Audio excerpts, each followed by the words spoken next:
안녕하세요. 초등처 유년부를 담당하고 있는 이은별 전도사입니다. 먼저 온라인으로 교사대학에 참여하고 계시는 우리 선생님 한 분 한 분을 축복하고 또 축복합니다. 사실 저는 우리 아이들을 주체로 하는 영상을 주로 찍다 보니 선생님들에게 영상으로 찾아뵙는 게 조금 어색하기도 하고 어떤 목소리 톤으로 또 해야 하나 싶기도 하고 또 처음 교사대학을 준비하다 보니 부담이 되는 것도 사실인 것 같습니다. 그럼에도 나름대로 준비하면서 제가 기독교 교학과를 졸업하고 정말 오랜만에 다시금 그때 배웠던 기독교 교육책을 여러 권 찾아보게 되었는데요. 그때 분명 제가 밑줄을 그었고 그때 제가 분명히 교수님의 강의를 적어두었는데 이게 내가 적은 게 맞나 싶을 정도로 새롭게 느껴지는 것이 참 신기하더라고요. 지금도 글자를 예쁘게 잘 쓰는 편은 아닌데 그때도 참 그랬습니다. 다시 읽지를 못하겠더라고요. 천천히 준비하면서 제가 추천해드리고 싶은 책을 이 자리에 한 권 챙겨왔는데요. 교사로 살아가는 우리에게 많은 도움을 줄 수 있을 거라 생각이 들어서 꼭 한번 읽어보시길 추천해드립니다. 이 책의 내용 중 유일하게 제 머릿속으로 떠나지 않는 단어가 있었습니다. 그 단어는 제가 오늘 강의 중간중간에 정말 많이 사용하는 단어이기도 합니다. 그 단어를 기억하면서 더 발전시키고 준비한 주제가 바로 Fat and Slim입니다. Fat은 뚱뚱한, 살찐이라는 사전적인 의미를 갖고 있으며 Slim은 날씬한, 얇은, 호리호리한이라는 의미를 갖고 있습니다. 우리 선생님들께서는 Fat과 Slim 중 어느 것을 더 선호하시나요? 물만 먹어도 찌는 팻? 아니면 먹어도 찌지 않는 슬림? 세상 사람들은 팻보다는 슬림을 더 선호합니다. 다이어트에 목매고 내 다리와 다른 사람의 다리를 비교하게 되죠. 저도 지금 어떠한 이유로 살이 빠지고 있는데 이게 신기하면서도 또 걱정이 되면서도 저를 바라보는 사람들의 시선이 달라지게 되니까요. 이게 또 내심 좋기도 하더라고요. 세상 사람들의 슬림 선호 사상은 우리 아이들이 좋아하는 아이돌 가수를 떠올리기만 해도 알 수가 있는 부분입니다. 제가 아이돌 가수를 이야기했을 때 우리 아이들이 좋아하는 아이돌 가수는 누구고 누구지? 만약 지금 떠올리고 계신다면 정말 신세대 교사로서 우리 아이들과 소통을 잘 하고 계신 것이라고 생각이 됩니다.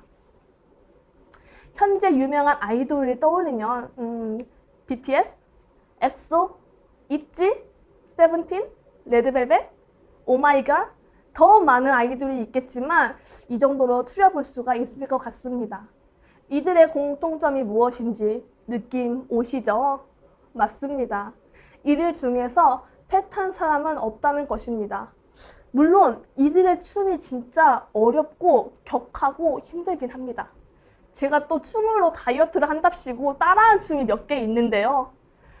이건 정말 2번 이상은 못 출 것 같은 살이 안 빠지면 이상한 그렇게 힘든 좀 격한 춤이긴 합니다. 그런데 아무리 노래를 잘하고 춤을 잘 춰도 팻한 사람은 아이돌로 데뷔하기가 어려운 것이 바로 요즘 세상이 선호하고 세상이 좋아하는 현실입니다. 저도 중학교 1, 2학년 때까지만 해도 사실 정말 말랐었어요. 30kg가 안 나갔을 때였으니까 25, 26? 정말 상상이 가시나요? 물론 제가 키도 지금 작지만 그때도 정말 작았거든요. 그런데 중학교 3학년이 되고 고2을 준비하면서 생각보다 많은 스트레스와 압박감을 갖게 되었어요. 원래 먹을 걸 좋아했지만 살이 막 찌는 스타일은 아니었거든요. 그런데 시험 기간만 되면 학원에서 밤새고 10시는 기본 12시를 넘겨서 집에 오는 때도 있었고 그렇게 결국엔 몸을 혹사시켜 응급실까지 갔던 기억도 있습니다. 사실 그때 학생이 무슨 여유가 있었을까요? 기껏해야 저녁은 꼬치 하나 정도로 해결했을 때가 대부분이었는데요. 아직도 기억나는 게 이화학원이라는 곳을 제가 다녔습니다. 분식점이요. 채소 가게를 사이에 두고 양쪽에 있었는데요. 제가 그 2군데 중에서 학원을 나왔을 때 보이는 왼쪽을 더 많이 갔던 기억이 있습니다. 그곳에 순댓꼬치가 정말 기가 막히게 맛있었거든요. 순댓꼬치를 혹시 아시나요? 순대를 튀겨서 만든 꼬치인데요. 그 분식점에 있는 순댓꼬치는 크기도 크고 또 양념도 정말 맛있는, 네, 생각하니까 정말 입맛이 다시 돌기 시작하는 것 같아요. 1,000원 하는 그거 하나로 저녁을 때울 때가 참 많았습니다. 적은 양을 먹고 지내는 데에도 스트레스와 압박감으로 살이 찌기 시작하더라고요.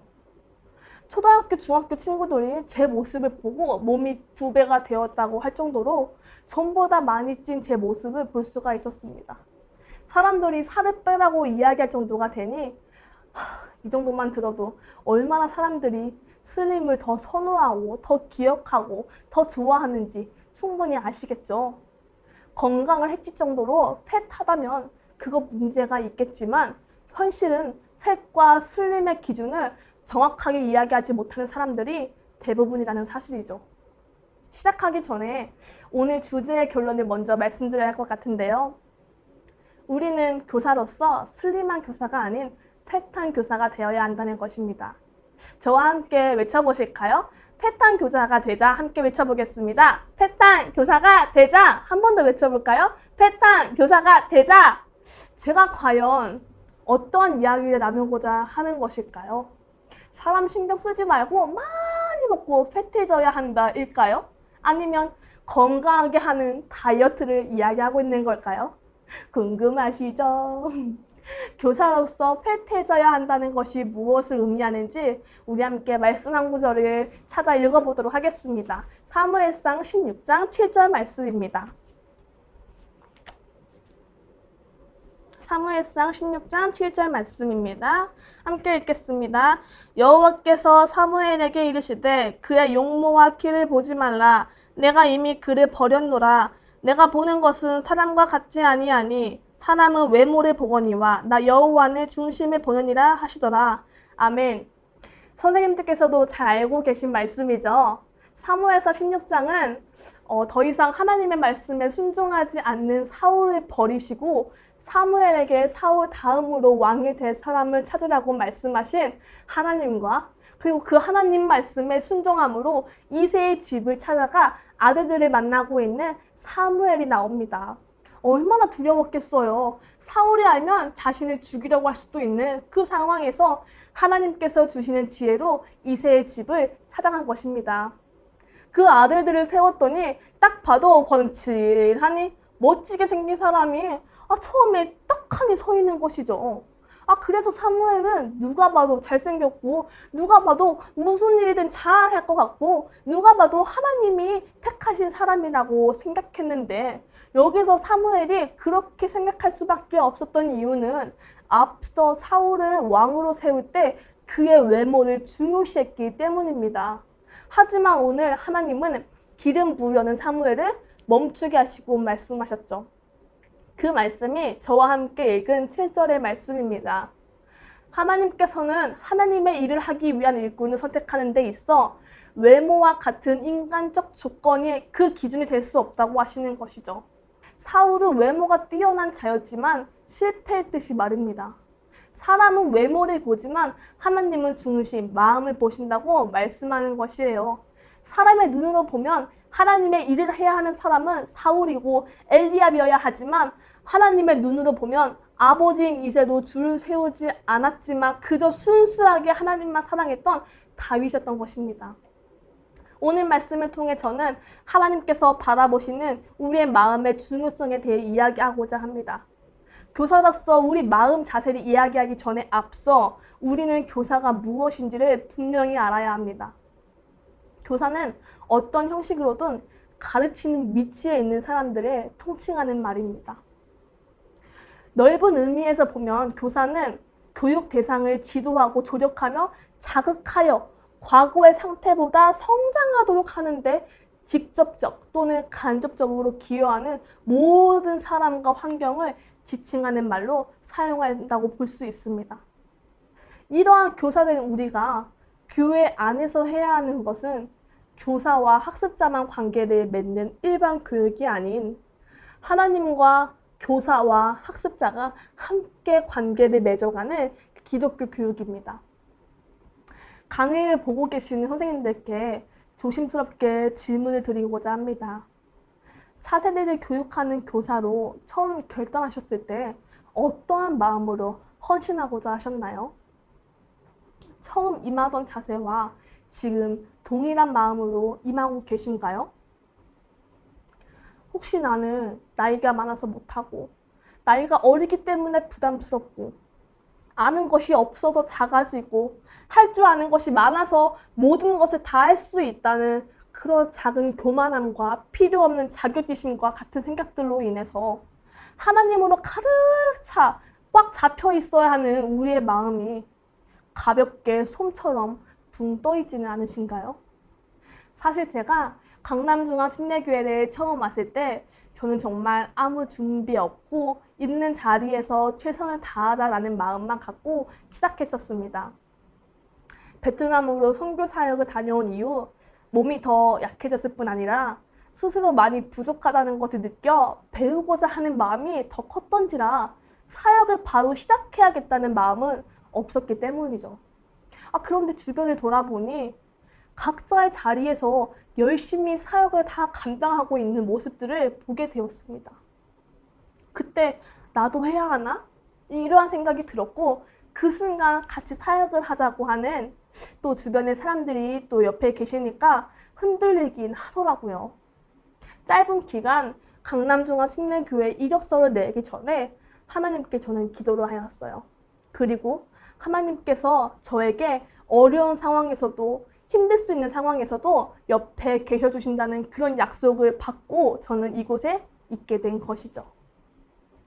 나름 어디서든 잘 해왔다고 생각한 저에게 1년의 시간은 필요 없는 자격지심과 교만함을 다스리며 스스로를 더 찝찝질하게 되는 시간이었고 저는 딱 1년만 버티자라는 그러한 생각으로 버텨낸 것이었죠. 저는 그러했습니다. 혹시 저와 같은 어려운 마음을 갖고 계신 선생님들이 이 자리에 계시다면 다윗이 결코 양들을 잘 지키고 큰 짐승들을 이기고 수금을 잘 다룬다고 하여 왕으로 세워진 것이 아니었고 나이가 어리고 똑똑하고 얼굴이 아름다웠다고 하여 왕으로 세워진 것이 아니었듯이 우리 또한 잘하는 것이 많다고 하여 또는 나이가 많고 적다고 하여 이 자리에 있게 된 것이 아니라는 사실을 기억하셨으면 좋겠습니다. 하나님께서 하루하루 작은 일, 큰 일을 맡겨주시며 이 자리에서 앞으로 조금 더 나아가게 하신 것이죠.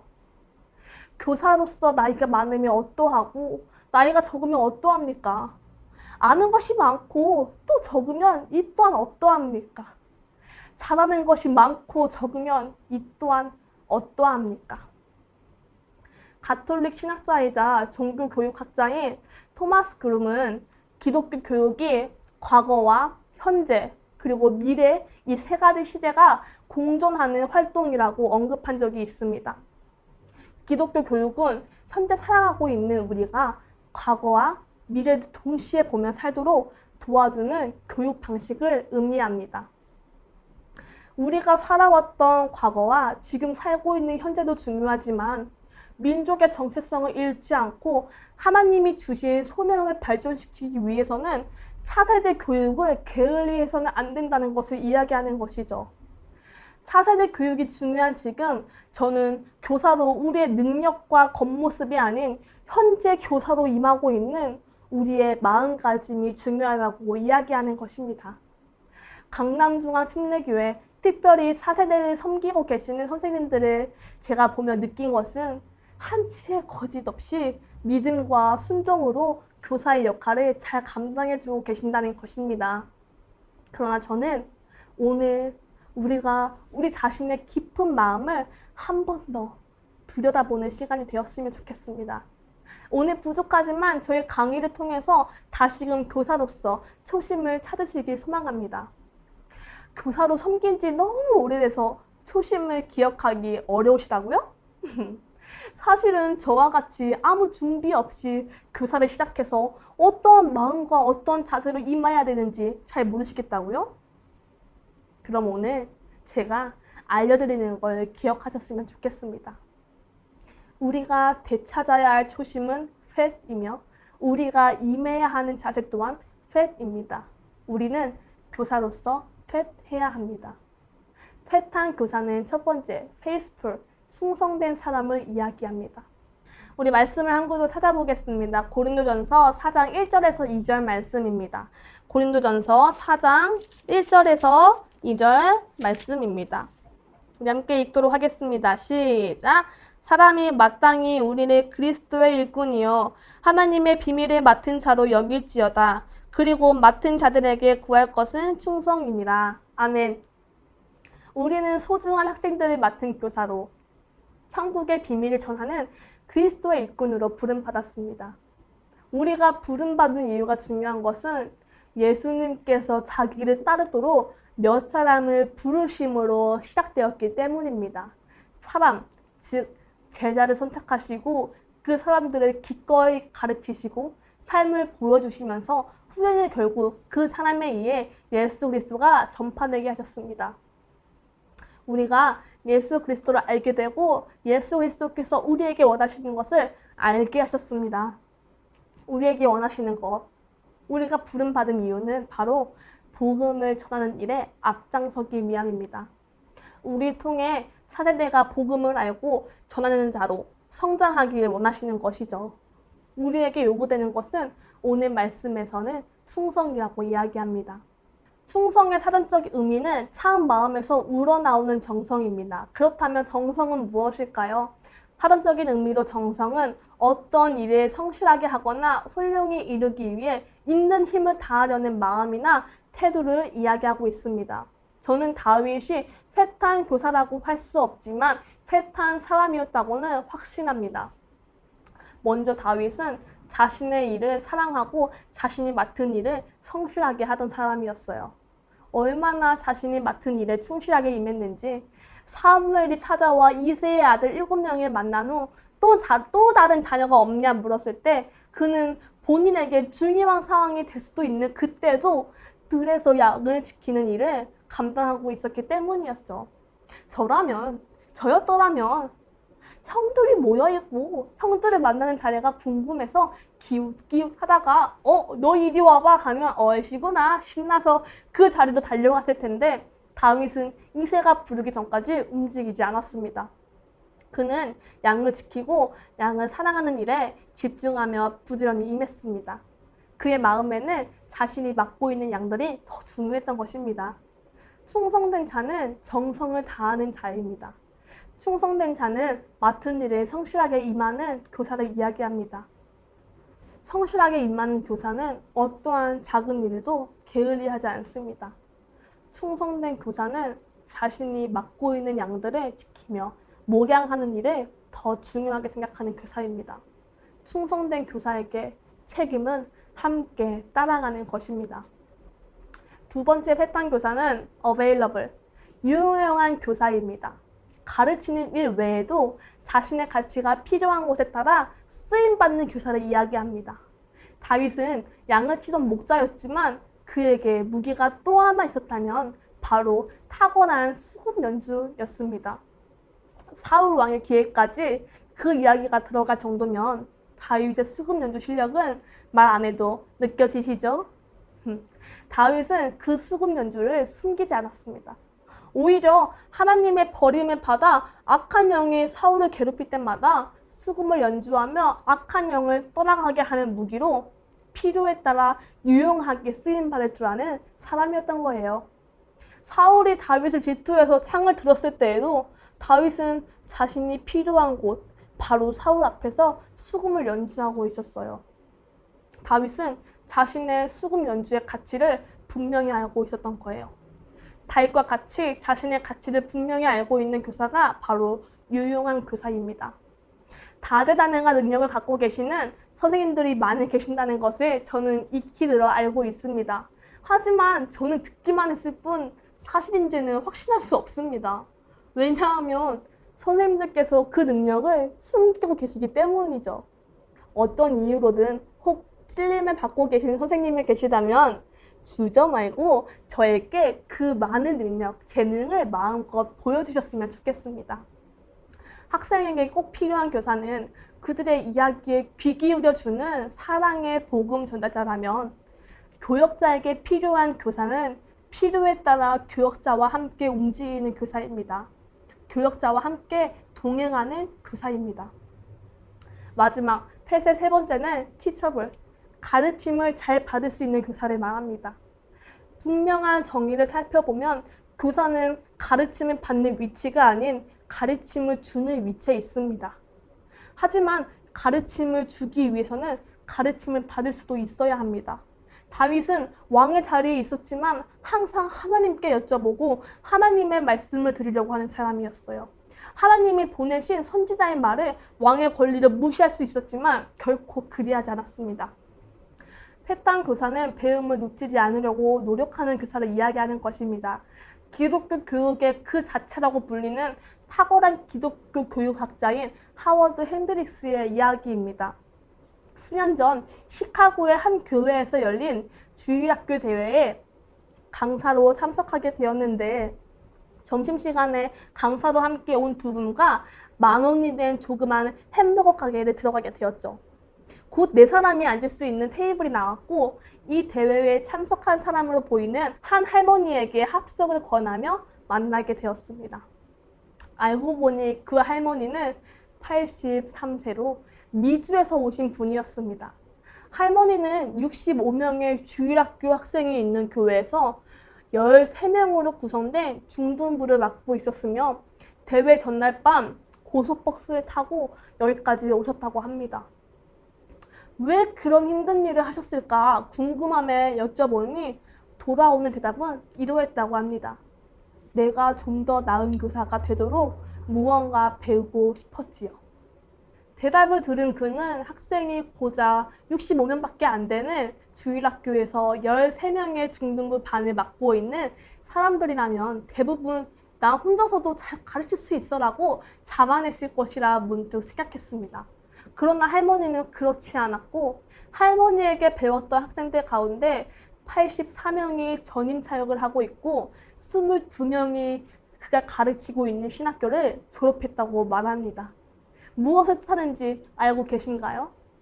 20살밖에 되지 않았으나 정신적으로는 죽어있는 학생들이 있는 반면 65세, 75세, 혹 85세인데도 대단히 활기가 넘치며 배움을 중단하지 않는 열정적인 자기 실현주의의 사람들도 있다는 것입니다. 나이는 결코 중요하지 않습니다. 배움을 놓치지 않는 열정이 중요합니다. 펫의 가장 큰 특징은 바로 강요받지 않는다는 것입니다.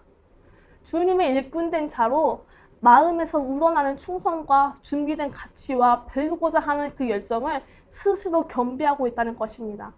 기독교 교육은 진리를 가르쳐 그리스도를 닮은 인격을 형성하고 하나님이 주신 재능과 소질을 발견하여 육성해 주므로 예수 그리스도의 증인의 삶을 살도록 가르치는 것입니다. 패탄 교사 한 사람만 있다면 지금 우리가 가르치는 아이들의 반 이상의 인생이 바뀔 것입니다. 패탄 교사는 결코 아이들에게 쉽게 잊혀지지 않습니다. 그저 어리고 마냥 철없이 지내는 것만 같은 그 아이들의 마음에 어느 순간 자리 잡혀 기억에 남게 되는 것이죠. 하지만 우리는 패탄 교사의 자세만 기억하고 살면 안 됩니다.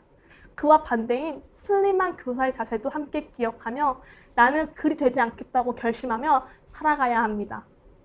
슬림한 교사는 어떠한 교사일까요? 시간이 지날수록 흐트러지기 쉽고 유혹에 넘어지기 쉬운 우리의 모습을 이야기합니다.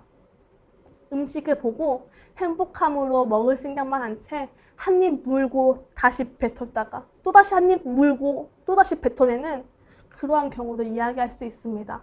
요즘 인기 많은 유튜버들이 사과하는 영상을 자주 볼 수가 있는데요. 특히 먹는 방송, 먹방을 진행하던 유튜버의 영상들을 주로 볼 수가 있습니다. 저도 사실 좋아하는 먹방 유튜버가 있었습니다. 입이 정말 컸어요. 우리에게는 국자와 긴 나무젓가락이 그에겐 숟가락과 젓가락이 되더라고요. 워낙 깨끗하게 잘 먹기도 했지만 그렇게 많이 먹고도 살이 안 찌는 것, 그것 또한 하나의 인기 있는 이유가 되기도 했습니다. 그런데 그 유튜버에게 사람들이 배신을 당했는데요. 바로 먹백이라는 것이었습니다. 유튜버를 즐겨보고 인터넷을 즐겨하는 네티즌들에 의해서 엄청난 많은 양을 먹던 그 바로 옆에 비닐봉지를 찾을 수 있었는데요. 바로 삼키기 전에 뱉어내기 위한 용도로 사용했던 것입니다. 그저 든든하게 배부른 먹방 유튜버로만 알았던 그 안에는 입에 넣고 다시 뱉어내는 들어있는 것이 아무것도 없었던 것이죠. 슬림한 교사는 스프리어스, 거짓되고 레이지, 나태하고 이그너런트, 무지하며 미실리드, 잘못 인도하는 교사를 말하고 있습니다. 또 다른 말로 하면 슬림은 진품, 진짜가 아닌 짜가, 가짜입니다. 죄송하지만 슬림한 자세를 가진 교사의 마음, 머리, 그 어디에도 들어있는 것은 아무것도 없을 것이라고 이야기하고 싶습니다. 왜냐하면 제가 그래왔기 때문입니다. 스프리어스의 또 다른 뜻은 겉으로만 그럴싸한이라는 형용사의 의미를 갖고 있는데요. 성경 인물 중에도 그러한 사람이 한 명 있죠. 바로 사울입니다. 겉으로 봤을 때는 왕의 위치에 하나님의 신임을 받고 있을 거라 백성들은 생각할 수 있지만 사실 하나님은 사울을 버렸습니다. 더 이상 하나님의 사람이 아닌 스스로 사랑하는 사람으로 그렇게 삶을 살아가는 것이죠. 사울은 겉으로만 그럴싸한 하나님의 사람인 것처럼 살아가는 사람이었죠. 제 마음 한켠에는 여전히 미안함을 갖고 있는 친구들이 있습니다. 제가 20살 하반기 21살이 되던 해 사역을 시작했을 그때 만났던 아이들입니다. 그때 저의 모습은 슬림 그 자체였습니다. 사람에 치이고 상처로 어두웠을 때 사역을 시작하게 되었고 저는 정말 겉으로는 그럴싸한 사역자의 모습을 하고 있었습니다. 그럴싸한 모습으로 맛있는 것도 한 번씩 사주고 한 주 보고 그 다음 주에는 기억하지 못하는 그 아이들을 기억하는 척, 제 일에 치여 연락 한 번 한 적은 없었던 저는 절대 진품이 아니었습니다. 마음과 머리에 그 친구들이 없었고 사랑이 없었고 그들을 가르쳐야 하는 올바른 지식도 없는 사람이었죠. 등굣 없이 주일날 설교하는 저에게 그때 우리 아이들은 무엇을 배울 수 있었을까요? 그 친구들은 지금 저를 기억하고 있을까요? 슬림의 두 번째는 레이지, 나태한 교사입니다. 보통 어린이집에 가면 울음소리가 유독 제일 많이 들리는 날이 있습니다. 그 날이 언제인지 아시나요? 바로 월요일입니다. 토요일, 주일 부모님과 같이 놀러 다니고 늦게까지 잘 수 있었던 그날을 지내고 온 월요일입니다. 그런데 이런 일이 어린이에게만 해당되는 일일까요? 직장인도 월요일을 가장 힘들어해서 생겨난 월요병이라는 말이 있죠. 게을러지기 쉬운 주말, 그리고 그 주말을 보내고 오는 월요일이 지독히도 아픈 병인 것이죠. 유일하게 어른인 우리에게도 꿈이 생기는 날이기도 합니다. 바로 돈 많은 백수.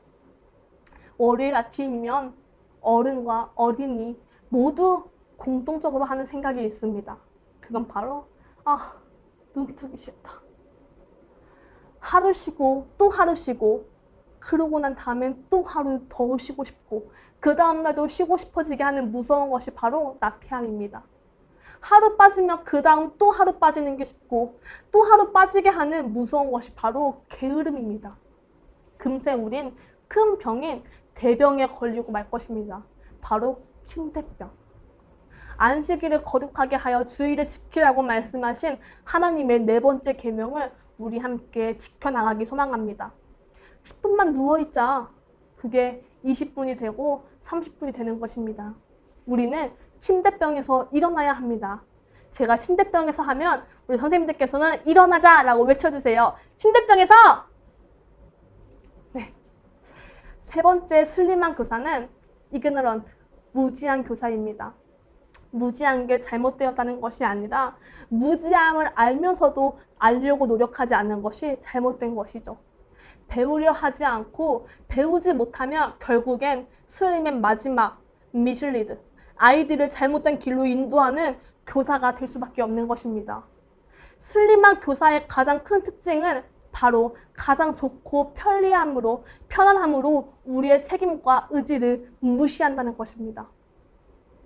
이제 마지막으로 제가 질문 한 가지 드리고 마무리하고 싶습니다. 지금 현재 차세대를 맡아 교육하는 교사로서 어떤 교사가 되기 원하십니까?